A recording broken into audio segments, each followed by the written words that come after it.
Hi everyone, welcome to the Highlights from Ukraine podcast, your daily audio summary of the latest news reported in the Ukrainian media. My name is Artem, and here is the news. 779 days less the Russian invasion of Ukraine. According to the Ukrainian open source intelligence initiative Deep State, Russian forces have moved forward in the Donetsk region, reports ONN. Russian troops occupied Bogdanivka, a village in the Bakhmut district. In addition, the enemy advanced near Chasovy Yar, Novokalinove, and Tonenke in Donetsk Oblast.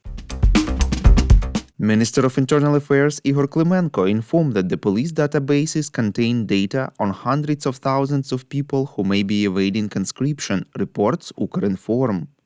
According to the minister, the police are looking for Ukrainians who are evading mobilization and have already received summons. Law enforcement officers act in accordance with the written request of conscription offices' employees. Police with conscription offices can work on the street, but a summons can only be served by a military officer.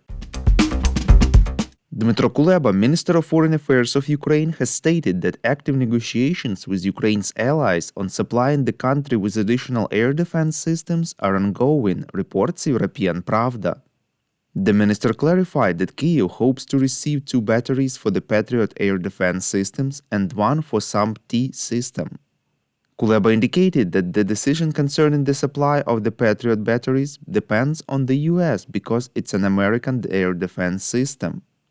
Quote, basically, if the countries where these systems are located were ready to supply us with them, then it would take a week for us to receive them, unquote, he explained. SAMP-T is the first long-range anti-missile system in Europe able to destroy enemy aircraft at a distance from 3 to 100 kilometers. And ballistic missiles at a distance from 3 to 25 kilometers. The height of attack is up to 25 kilometers. Ukraine received a battery of SAMP-T in 2023. Earlier, Kuleba listed 5 priorities of the Ministry of Foreign Affairs of Ukraine for 2024. Supplying Ukraine with air defense systems was first on the list. We would really appreciate if you could rate us, ideally with 5 stars, and leave a glowing review in the app where you are listening to this podcast, Google Podcast, Apple Podcast, Spotify, and others. This way more people would learn about the podcast and truth about Russia's invasion of Ukraine. President of Ukraine Volodymyr Zelensky had a phone call with Dutch Prime Minister Mark Rutte and received confirmation that the Netherlands has allocated additional aid for Ukraine, reports Suspilne. In particular, they will provide another 1 billion euros for military aid for Ukraine and 400 million euros more for the rebuilding. Zelensky stated that the funds would be allocated in addition to the Netherlands' commitment within the bilateral security agreement. Rutte added that the Netherlands would also allocate 3 billion euros for military support for the next year. Meanwhile, Czech President Petr Pavel informed that Prague discovered over 1 million pieces of artillery ammunition around the world that can be purchased for Ukraine outside Europe, reports European Pravda. Pavel noted that Czechia's ambition is to swiftly supply Ukraine with as much ammunition as possible. The president added that the Czech-led initiative is not the only one.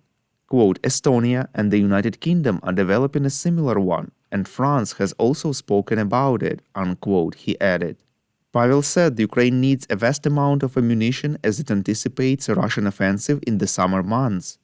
The Czech president added that Ukraine is not concerned about where the ammunition will come from and who will provide it. Thank you for listening to the Highlights from Ukraine podcast. We're a commercial initiative of just 2 people and we need your help to grow. Share information about the podcast, rate us in the app, subscribe to our Patreon. With your support, we are getting better. We call on you to demand from governments of your countries to impose the toughest sanctions possible on Russia and its citizens to stop their invasion of Ukraine.